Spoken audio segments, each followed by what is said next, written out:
merasa telah menjadi orang baik yang selamat dari godaan iblis. Kata Imam Ahmad, lah belum. Ini kau sedang godain aku. Belum selesai jemaah.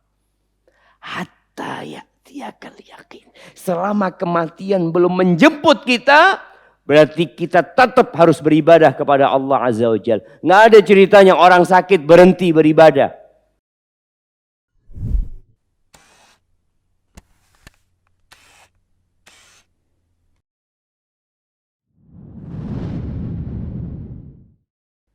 Bismillah.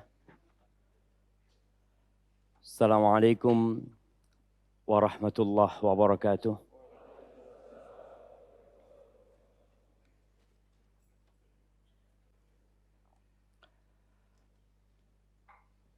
Alhamdulillah. Alladzi arsala rasulahu bil huda wa dinil haqq. Liyudhhirahu 'ala ad-din kullihi walau karihal musyrikun. Segala puji bagi Allah Jalla Jalaluh yang telah mengutus Rasulnya dengan petunjuk dan agama yang benar. Agar Allah memenangkan agamanya di atas seluruh agama-agama yang ada. Meskipun orang-orang musyrikin membenci hal itu. Allahumma salli wa sallim wa zid wa barik wa an'im ala abdika wa rasulika sayyidina wa maulana Muhammad wa ala alihi wa ashabihi ajma'in. Ya Allah, semoga salawat dan salam, berkah dan nikmat senantiasa Engkau curahkan untuk hamba kekasih-Mu, untuk baginda Nabi kita Muhammad alaihi salatu wassalam, untuk keluarga beliau, untuk istri-istri beliau, untuk putra-putri beliau, dan untuk seluruh sahabat Nabi. Semoga Allah meridai kita bersama mereka. Amma ba'd, hadirin rahimakumullah. Sebagian kita sudah tidak seperti yang dahulu. Udah mulai malas beribadah. Nggak seperti ketika awal-awal hijrah. Awal-awal belajar. Begitu semangatnya dia untuk hadir di majelis ilmu. Begitu semangatnya dia hadir di shaf pertama. Bahkan sebelum azan dikumandangkan, dia pun sudah hadir. Tapi dengan berjalannya waktu ada perubahan. Sebagian kita merasa sudah capek, lelah. Banyaknya fitnah, banyaknya godaan yang membuat sebagian kita nggak sabar. Ahibati fillah, pandemi sudah hampir berlalu, tapi belum. Karena ana lihat kita masih wajib pakai masker, insyaallah. Semoga suatu saat kita mengucapkan selamat tinggal sama masker ini jemaah. Ana juga udah capek pakai masker. Sampai di pesawat ana suruh pakai masker. Kayak gini pakai masker. Terkadang kalau pramugarinya pergi ana copot sedikit gitu ya. Kita capek jemaah. Apa yang harus dilakukan? Rasul sallallahu alaihi wasallam mengatakan likulli amalin syirrah wa fatrah. Semua amalan itu ada masa membaranya. Semangat. Tapi ada masa futur. Masa loyo. Dan sepertinya hampir semua mengalami seperti itu. Karena iman itu memang naik dan turun. Rasulullah Sallallahu Alaihi Wasallam, bagaimana Allah menggambarkan perjuangan beliau untuk menegakkan agama Allah ini. Beliau dimaki, beliau dibuli, dicela, dihina alaihi salatu wassalam.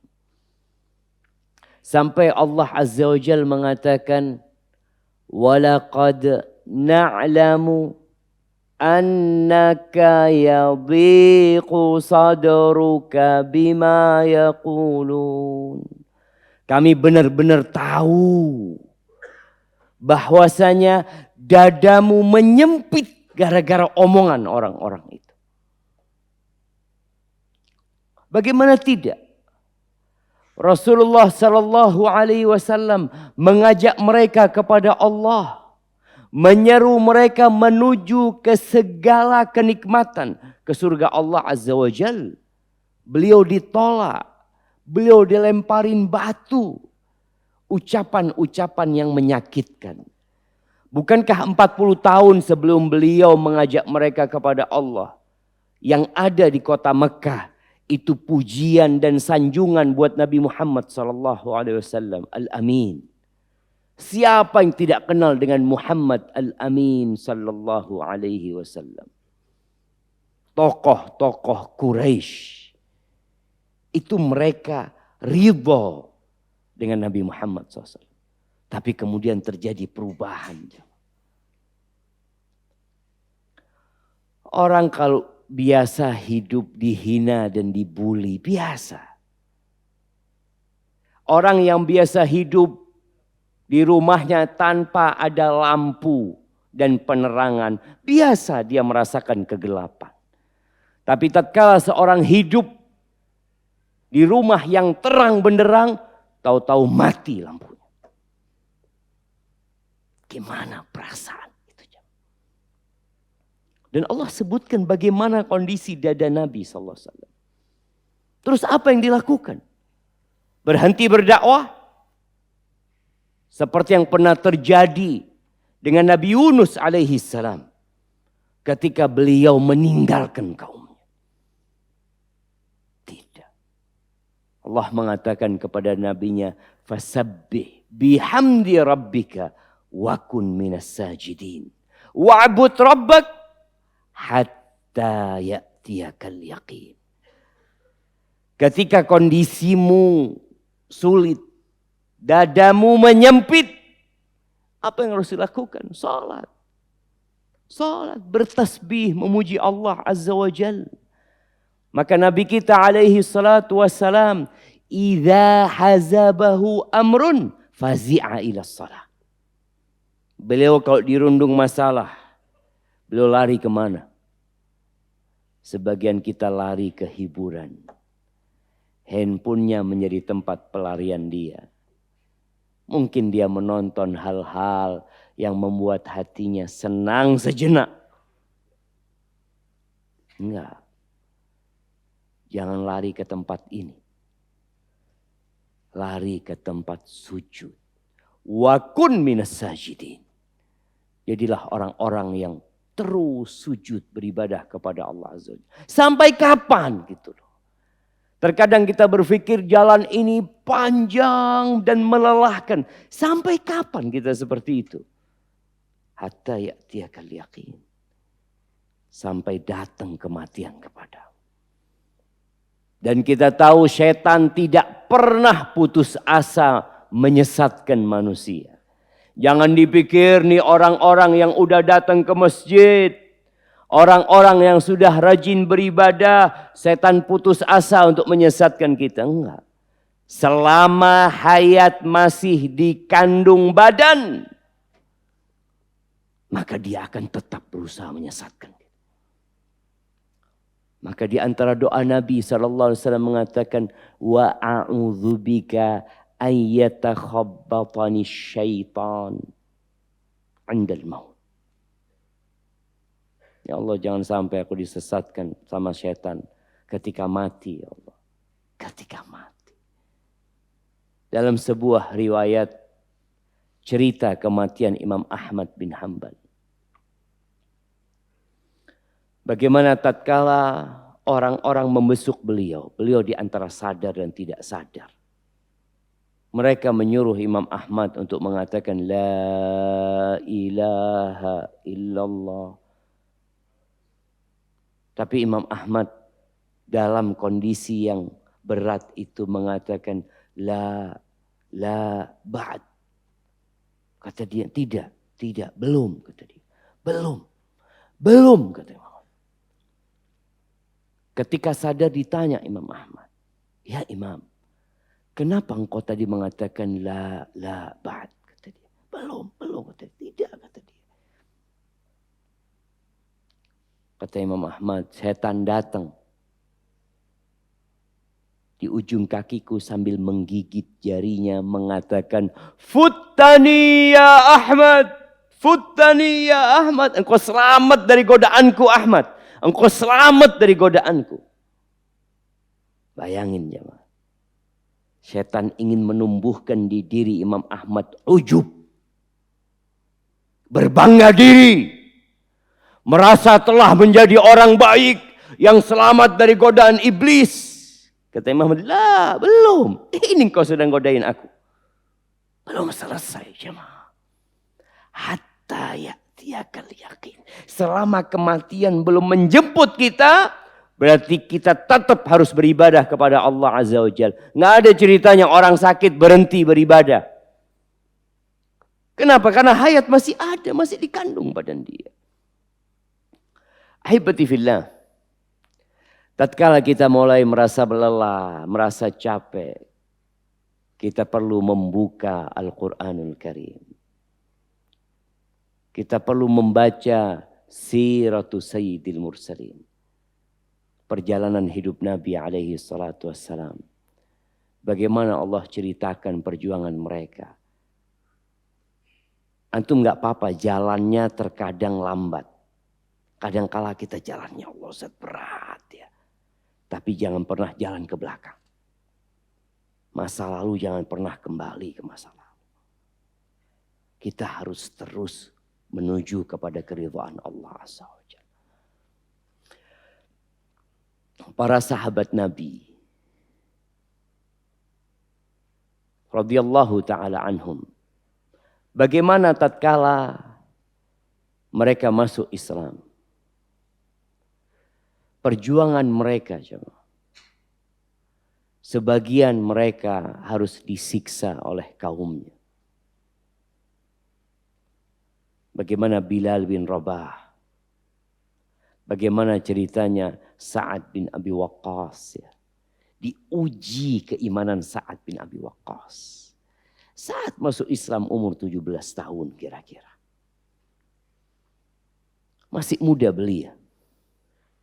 Dan ternyata kebanyakan pengikut kebenaran itu anak-anak muda. Kebanyakan pengikut Nabi itu anak-anak muda. Sampai ketika Allah ceritakan di surat Kahfi yang kemarin kita baca. Ashabul Kahfi. Ada yang sudah tua? Enggak ada. Mereka jomblo-jomblo semua. Innahum fityatun. Innahum fityah. Amanu bi rabbihim wazidnahum huda. Anak-anak muda.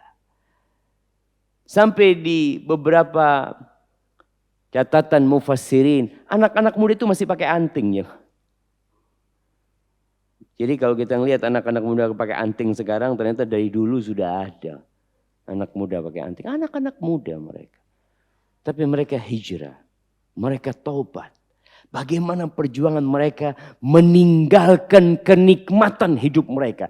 Dan disebutkan anak-anak muda itu anak-anak orang kaya. Anak orang kaya. Yang biasa hidup nyaman. Segala makanan mereka bisa nikmatin. Tapi demi menyelamatkan keimanan mereka, mereka tinggal di gua. Beralaskan tanah. Yang mungkin saja ada binatang-binatang mengganggu mereka. Tapi mereka melakukan itu untuk mempertahankan keimanan mereka. Capek dan lelah, tapi harus dilakukan. Kata Ibnul Qayyim rahimahullahu ta'ala. Ajma'a uqala'u kulli ummah. Tolong hal ini dicamkan. Telah bersepakat. Setiap orang yang berakal dari setiap umat. Mau di Indonesia, mau bangsa Indonesia, mau bangsa Amerika, mau dimanapun tuh orang-orang itu. Mau yang sudah mati, mau yang akan datang, mereka bersepakat. Yang berakal ya. Kesepakatan atas apa mereka? Annan na'im la yudraku bin na'im. Jamaah, kenikmatan itu tidak bisa diraih dengan kenikmatan. Nggak bisa. Wa man athara ar-rahata fatathu ar-raha. Barang siapa yang memilih hidup santai, istirahat, maka dia akan kehilangan waktu istirahat yang sebenarnya. Antum lihat bagaimana para sahabat Nabi. Tadi Sa'ad bin Abi Waqqas yang masuk Islam umur 17 tahun. Bagaimana tatkala dia masuk Islam ibundanya tahu. Lalu ibundanya bersumpah mogok makan. Dia mengatakan kepada Sa'ad, ya Sa'ad, katanya agamamu menyuruhmu berbakti sama orang tua. Aku menyuruhmu meninggalkan agamamu. Meninggalkan Muhammad sallallahu alaihi wasallam. Kalau tidak, aku akan berhenti makan sampai mati atau engkau keluar dari agamamu. Sehingga engkau akan dicela oleh masyarakat. Bahwasanya hadza qatilu ummih. Ini loh anak yang bunuh ibunya sendiri. Betul jemaah. Ibundanya nggak makan. Berhenti makan. Jadi godaan itu kadangkala yang membuat kita jadi lemah, jadi capek dan lelah dari orang terdekat kita jemaah. Bukan orang lain. Keluarganya. Kalau mau ngasih makan ibunya itu harus dibuka mulutnya, disuapin. Sampai kondisinya kritis. Sa'ad juga membujuk ibundanya. Tapi ibundanya tetap tidak mau. Satu permintaan ibundanya, engkau tinggalkan Muhammad SAW. Terakhir, capek Sa'ad. Lelah menghadapi ibundanya. Lalu dia mengatakan, ya ummah. Wahai ibunda, lau anna laki mi'ata nafsin, fa kharajat nafsun ba'da nafsin, ma taraktu millati, atau ma taraktu millata Muhammadin sallallahu alaihi wasallam. Wahai ibunda, kalau engkau memiliki 100 nyawa, kemudian nyawamu satu persatu keluar ibunda, aku nggak akan meninggalkan agama Muhammad SAW. Aku tidak akan meninggalkan agamaku. Terserah engkau bunda. Engkau mau makan silahkan, mau tidak makan terserah engkau. Apa yang terjadi dengan ibundanya? Makan. Karena dilihat nggak bisa anaknya ini sudah. Kalau sudah seperti itu mau nunggu berapa nyawa lagi keluar. Dia sudah sebutkan. Memang kita harus berjuang. Bagaimana sebagian sahabat Nabi meninggalkan kota Mekah. Menuju ke Habasyah. Menuju ke Afrika sana. Ethiopia, daerah yang jauh dari Mekah. Yang mereka gak pernah berangkat ke sana jemaah. Tapi mereka lakukan itu. Di negeri yang mereka gak punya kenalan. Tapi Nabi SAW mengatakan di sana ada raja. La yudhlamu indahu ahad. Raja yang adil. Siapapun yang tinggal di sana nggak dizalimin. Berangkat ke sana. Tapi mereka harus berjuang. Meninggalkan kampungnya. Meninggalkan pekerjaannya.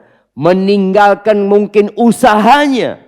Berangkat ke sana. Nggak punya apa-apa di sana mereka. Tapi mereka punya Allah Azza wa Jalla. Itu yang terkadang sebagian kita lupa dengan perjuangan yang harus dilewatin. Kita maunya bersenang-senang jamaah. Nabi kita Muhammad alaihi salatu wassalam hidupnya bersenang-senang. Para ulama menjelaskan kalau Ashabul Kahfi tidur di gua selama 309 tahun. Mereka tidur, masuk gua tidur sudah. Berbeda dengan perjuangan Nabi kita Muhammad SAW. Yang juga pernah berada di dalam gua. 3 hari 3 malam beliau di gua. Sempit gua. Penuh dengan lobang-lobang. Kalau Ashabul Kahfi, lobang guanya luas. Nabi sempit. Kenapa Allah Azza wa Jalla tidak memindah Nabi alaihi salatu wassalam dari Mekah ke Madinah dengan buraq? Seperti yang pernah terjadi ketika beliau Isra menuju ke Masjidil Aqsa. Bukankah bisa Allah memberikan fasilitas buraq kepada Nabi sallallahu alaihi wasallam? Bisa. Tapi kenikmatan tidak bisa diraih dengan kenikmatan.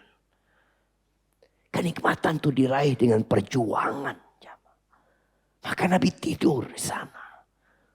Istirahat di sana 3 hari. Sayembara diumumkan di kota Mekah. Yang bisa mendatangkan kepala Muhammad hidup atau mati 100 ekor onta.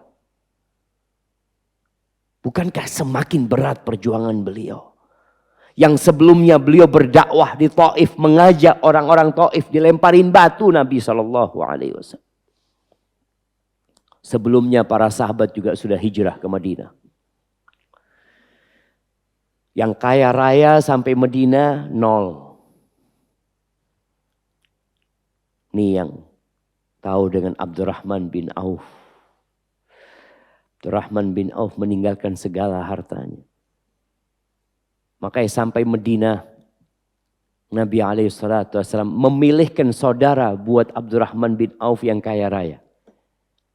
Karena berat orang kalau habis kaya tahu-tahu harus meninggalkan kekayaannya, itu sulit jemaah. Tadi seperti yang disampaikan, kalau orang biasa miskin, terus miskin, ya biasa. Anak biasa Ustaz, makan sehari 2 kali, ya biasa sudah. Nggak ada yang mengherankan. Ini Abdurrahman bin Auf. Sampai Madinah nggak punya apa-apa. Dijadikan saudara dengan Sa'ad bin Rabi'. Konglomeratnya kota Madinah. Dibawa sama Sa'ad. Kata Sa'ad, ya Abdurrahman, kau saudaraku sekarang, kata dia. Aku nih punya kebun yang luas separuhnya buat engkau. Aku punya 2 istri. Engkau lihat mana yang lebih engkau suka. Kau ceraikan nanti dia. Setelah masa iddahnya selesai engkau nikahin. Bayangin ya, cintanya sahabat di antara mereka. Apakah kemudian Abdurrahman menerima tawaran Sa'ad bin Rabi'? Mau santai. Punya istri, punya harta tanpa usaha. Kata Abdurrahman bin Auf, barakallahu laka fi malika wa ahlika. Semoga Allah memberikan berkah kepada keluargamu dan hartamu. Dulluni ala suq. Aku mau kerja. Di mana pasar? Tunjukkan di mana pasar. Ada sebagian kita jiwanya, jiwa mau santai. Udah ngaji, nggak mau kerja lagi sudah. Haibati fillah. Abdurrahman bin Auf kerja. Umar bin Khattab radhiyallahu taala anhu sampai kota Madinah mengembala Mengembala jemaah. Dan mengembala di luar kota Madinah. Sehingga dia harus bergantian dengan salah satu sahabat Ansor untuk datang ke kota Madinah. Nggak bisa tiap hari datang ke Masjid Nabawi. Gantian mereka jemaah. Berjuang mereka. Antum lihat mereka menjadi orang-orang besar. Dipikir mereka santai. Melelahkan perjalanan menuju kepada Allah Azza wa Jalla. Bagaimana ketika di Mekah Nabi pernah diboikot sampai makan daun-daunan alaihi salatu wassalam. Sampai kota Madinah semuanya berubah menjadi nyaman? Enggak. Perang Badar. Apa yang terjadi di perang Badar? Mereka meninggalkan kota Madinah menuju ke Badar. Ya, hanya ada 70 ekor onta yang berangkat, 70 ekor onta dengan 2 kuda. Pasukannya 300 lebih. Apa yang terjadi? Mereka gantian naik ontanya. Kalau nggak salah Nabi SAW gantian sama Ali bin Abi Thalib dan Abu Lubabah atau sahabat yang lainnya. Ketika Nabi turun Sallallahu Alaihi Wasallam, kata Ali dan sahabat mengatakan, ya Rasulullah, biar engkau yang naik onta, kami yang jalan, menggantikan waktu jalan. Apa kata Nabi SAW? Ma antuma bi aqwa minni. Kalian berdua tidak lebih kuat dari aku. Dan aku juga butuh pahala, kata Nabi SAW. Jangan dipikir antum aja yang butuh pahala. Kalian jalan, aku naik onta. Itu Nabi SAW seperti itu jemaah. Terjadi perang Badar. Pulang membawa kemenangan. Alhamdulillah. Kemudian tahun ketiga Hijriah terjadi perang Uhud.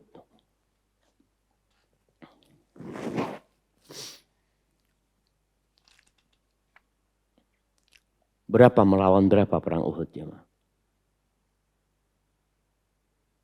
Jemaah. Nah, berapa melawan berapa?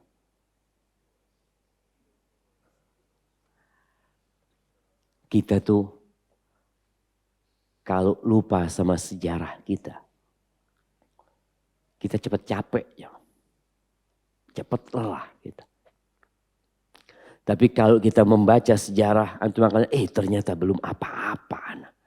Nggak seberapa perjuangan anak. Sudah merasa berat, susah, letih. Aduh, belum ada apa-apanya antum. Perang Uhud itu 700 melawan 3000.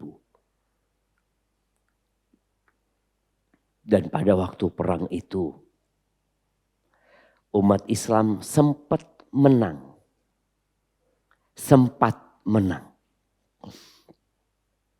Tapi gara-gara mereka lupa untuk mengikuti perintah Nabi SAW. Nabi memerintahkan kepada alaihi salatu wassalam 50 pemanah untuk bertahan di Jabal Ainain. Bukit pemanah itu. Tapi setelah menang, 35 orang turun. Maka mulailah kekalahan umat Islam. Hamzah terbunuh. Mus'ab bin Umair terbunuh. Abahnya Jabir Abdullah terbunuh. 70 sahabat terbunuh. Bagaimana dengan Nabi kita Muhammad alaihi salatu wassalam? Beliau terjatuh di lubang yang dibikin oleh mereka. Beliau sempat pingsan alaihi salatu wassalam. Beliau bangkit kembali alaihi salatu wassalam. Terluka. Pipinya berdarah. Gelang-gelang besi itu masuk ke pipi Nabi SAW. Giginya patah alaihi salatu wassalam. Supaya kita tahu. Nabi pun untuk meraih surga Allah Azza wa Jal. Harus berjuang jemaah. Terus kita mau santai. Selesai. Perang Uhud. Capek para sahabat Nabi. Mereka harus menggali kuburan untuk 70 sahabat yang meninggal dunia. Karena capek harus gali 70 kuburan. Akhirnya kuburannya massal. 2 orang 1 lubang, 3 orang 1 lubang. Kita tahu mereka lelah. Setelah perang Uhud. Sampai berita ke dalam kota Madinah. Berita duka. Ada yang dapat berita suaminya meninggal, anaknya meninggal, bapaknya meninggal. Berita duka. Ada seorang wanita yang dapat berita keluarganya meninggal semua.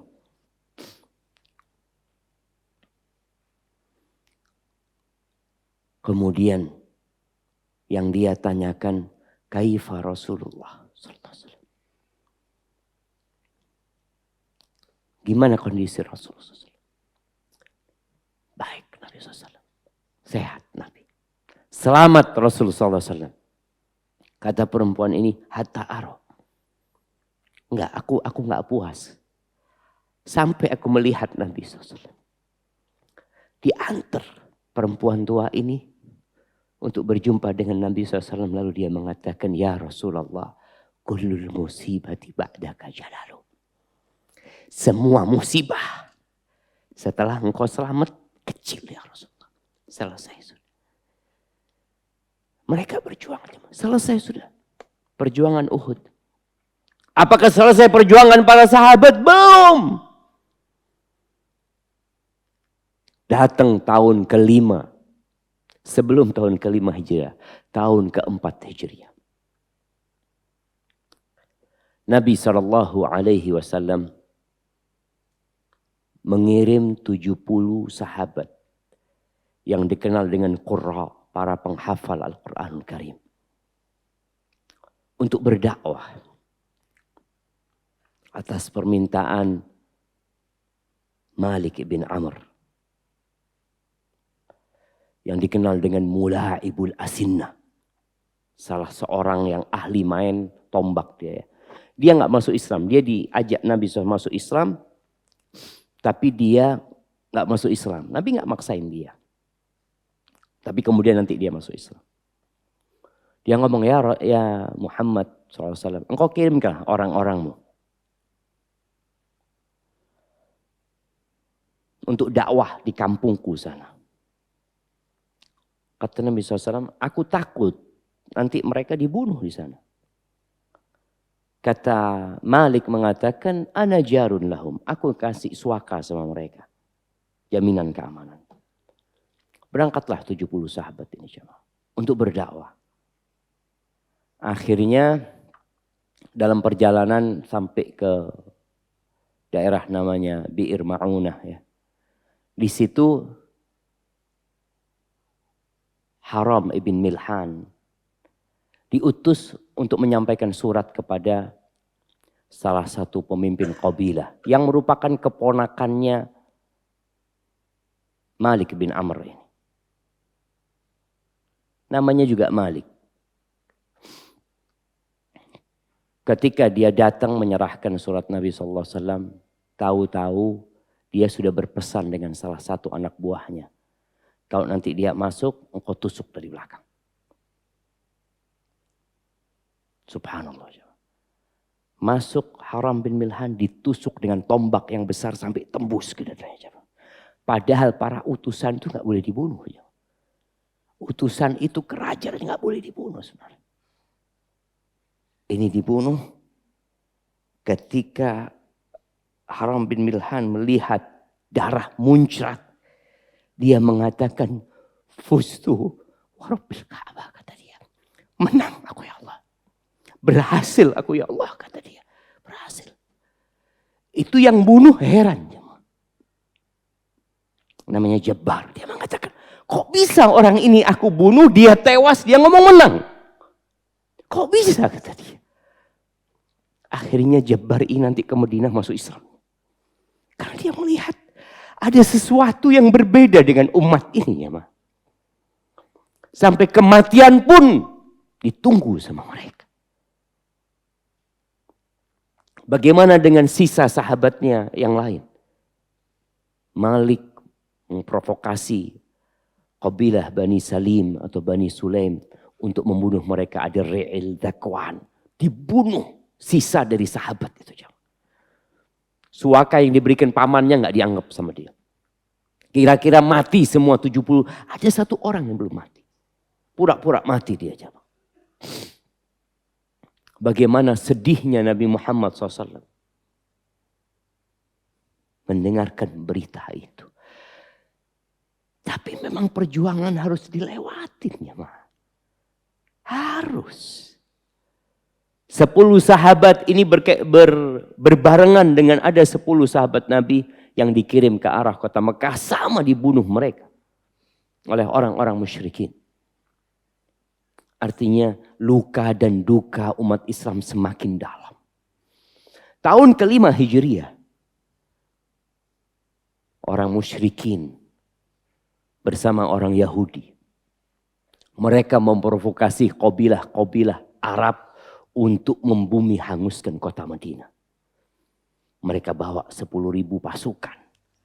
Supaya kita tahu setelah antum hijrah, bukan berarti jalan antum itu landai. Ini para sahabat sudah 13 tahun mereka di kota Mekah. Udah capek mereka. Peristiwa demi peristiwa yang menyakitkan mereka harus lewatin.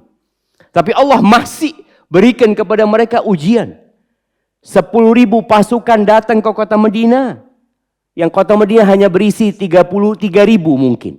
Yang bisa ngangkat senjata. Hanya kita tahu cerita itu bagaimana akhirnya mereka membuat parit. Tapi gimana perasaan mereka? Allah menyebutkan wabalagatil qulubul hanajir.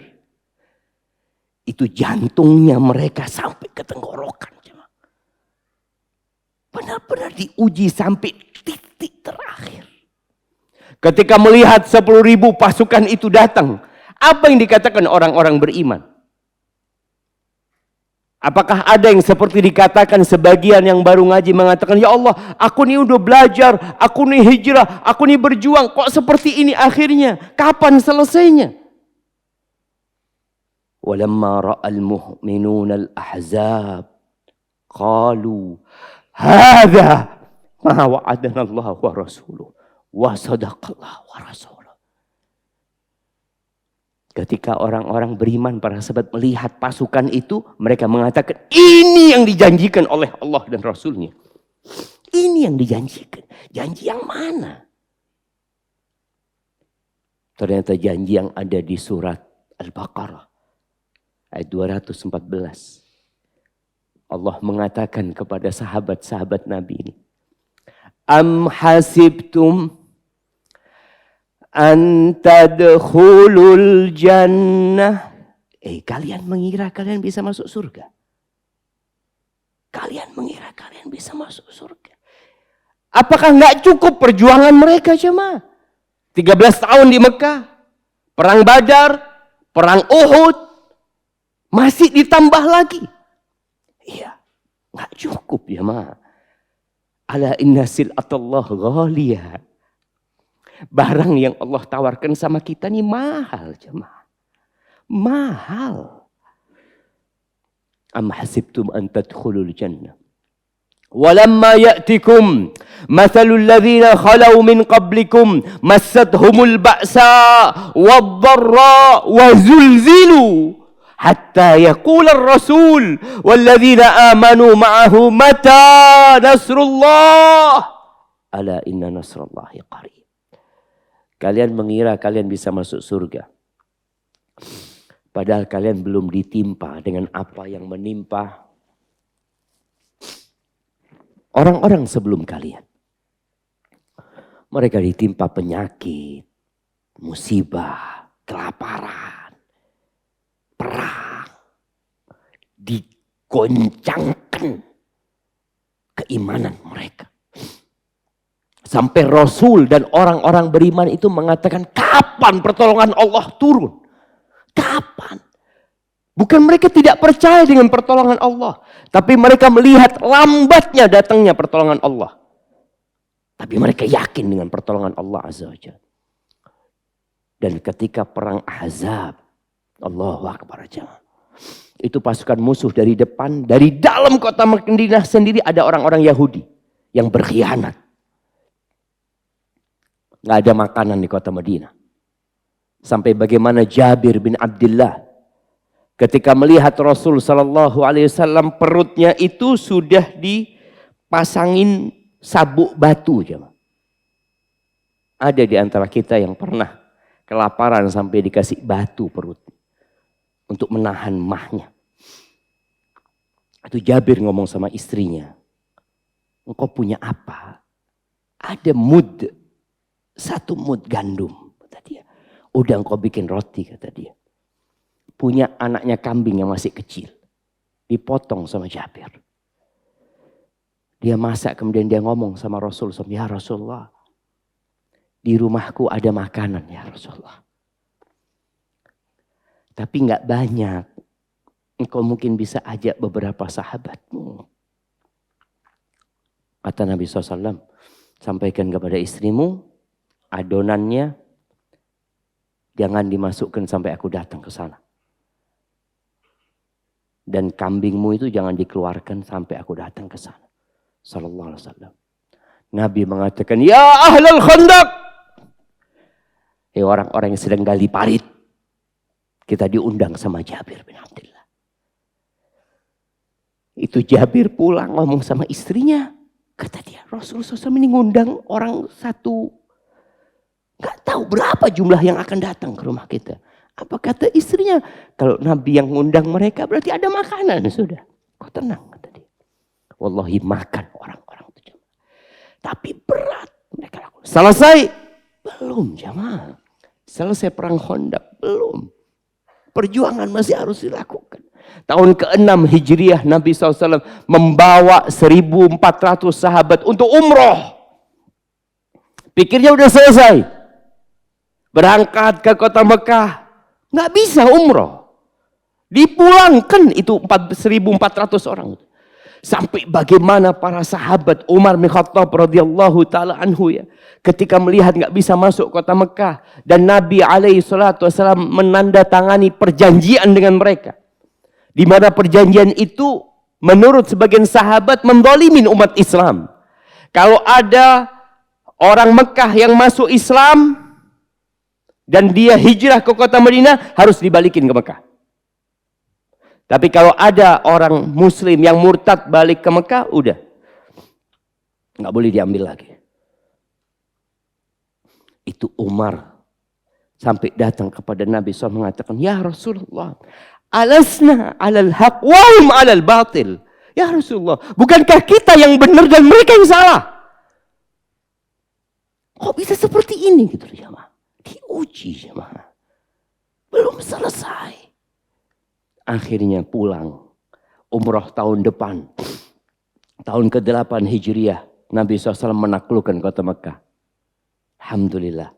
Kota Mekah menjadi negeri Islam. Selesai? Belum. Berangkat nih. 10.000 jumlah umat Islam udah banyak. 10.000 plus 2.000 dari penduduk Mekah. Berangkat ke Hunain. Ternyata ada di antara pasukan Nabi SAW yang ngomongnya nggak enak. Mereka takjub dengan jumlah mereka yang banyak. Kita nggak akan dikalahkan karena jumlah kita sedikit, jumlah kita banyak. Apa kata Allah? Wa yauma Hunainin idh a'jabatkum kathratukum falam tughni ankum syai'a wa dhaqat 'alaikumul ardu bima rahabat thumma wallaytum mudbirin. Allah ingatkan, ingat kalian dengan perang Hunain. Ketika kalian takjub dengan jumlah kalian, ternyata jumlah yang banyak nggak ada gunanya. Betul. 12.000 itu. Di waktu subuh ketika mereka masuk ke lembah, ternyata Hawazin sudah bersembunyi dan mereka melempari umat Islam dengan panah. Itu 12.000 kabur jemaah. Hanya tersisa beberapa orang bersama Nabi SAW.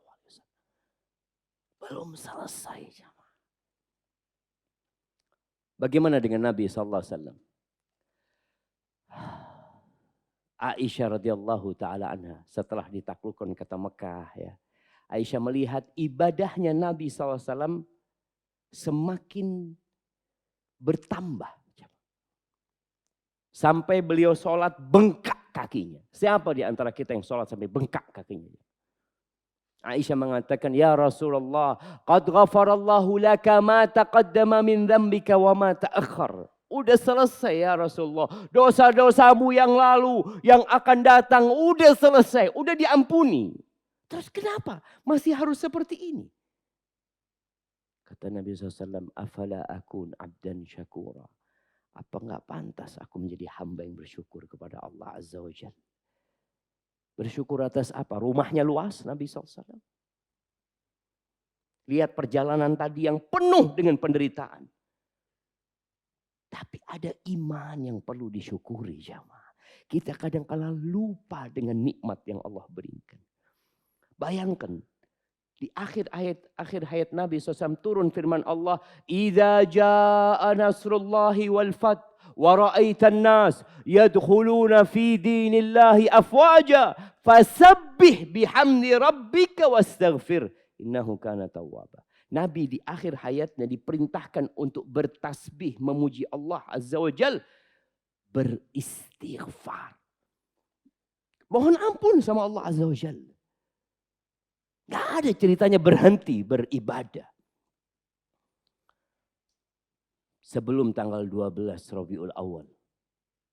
Tahun 11 Hijriah. Nabi SAW sakit parah jamaah. Sakit. Kadang-kala kita berpikir apa belum cukup perjuangan Nabi SAW. Masih dikasih sakit sama Allah SWT. Beliau sakit kira-kira 14 hari jamaah. Dan sampai pingsan gak bisa sholat berjamaah ke masjid. Gak bisa. Padahal rumahnya itu nempel sama masjid Nabi SAW. Gak bisa ke masjid. Pernah salah seorang sahabat menjenguk Nabi SAW. Ketika beliau memegang selimutnya Nabi. Innaka tu'aku wa'kan syadida. Ya Rasulullah, sakitmu ini parah sekali. Kata dia. Itu Nabi Muhammad SAW jamaah. Kata Nabi SAW. Naam. Inni aku wa'kar rajulaini minkum. Sakitku ini sakitnya 2 orang di antara kalian. Untuk apa? Untuk apa Nabi harus melewatin itu? Karena ada sebuah makom. Sebuah kedudukan yang tidak berhak diberikan kecuali buat Nabi kita Muhammad SAW. Maqaman mahmuda. Nabi dikasih penyakit seperti itu karena beliau dapat 2 pahala. Ahibati fillah. Makanya kalau kita ingin derajat yang tinggi di sisi Allah Azza wa Jalla, jangan pernah berhenti berjalan di jalan ini. Capek, lelah, ya sudah. Kita minta tolong sama Allah Azza wa Jalla. Dan kita berada di bulan Sya'ban.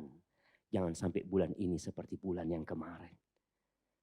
Bulan ini bulan diangkatnya amalan kita jamaah. Qur'annya mulai dihatamkan sekarang, jangan nunggu Ramadan. Perbanyak puasa sunnah. Perbaiki hubungan silaturahim dengan orang-orang yang kita cintai. Karena pada bulan ini turfa'u fihil a'mal ila rabbil alamin. Angkat amalan kepada Allah Azza wa Jal. Dan Nabi SAW hampir full puasa di bulan Sya'ban ini. Karena beliau ingin amalannya diangkat dalam kondisi sedang berpuasa. Hadza wallahu a'lam bishawab. Ana mohon maaf karena nggak bisa lebih lama lagi jamaah. Karena ada acara yang harus dihadirin. Ana terima kasih banyak udah bisa hadir di sini. Jazakumullah khairan. Dan terima kasih kepada ada Ustadz Khairul, Ustadz Fauzan dan Ustadz-Ustadz yang lainnya. Semoga ya negeri kita diberkahi oleh Allah Azza wa Jalla. Pertanyaannya Ana bawa aja jamaah ya. Jazakallah khair. Subhanakallahumma bihamdika asyhadu an la ilaha illa anta astaghfiruka wa atubu ilaik. Assalamualaikum warahmatullahi wabarakatuh.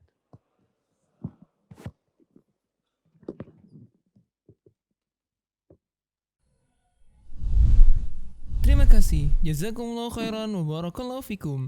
Video ini dibuat atas partisipasi dari donasi Anda. Semoga menjadi amal jariah bagi Anda semuanya.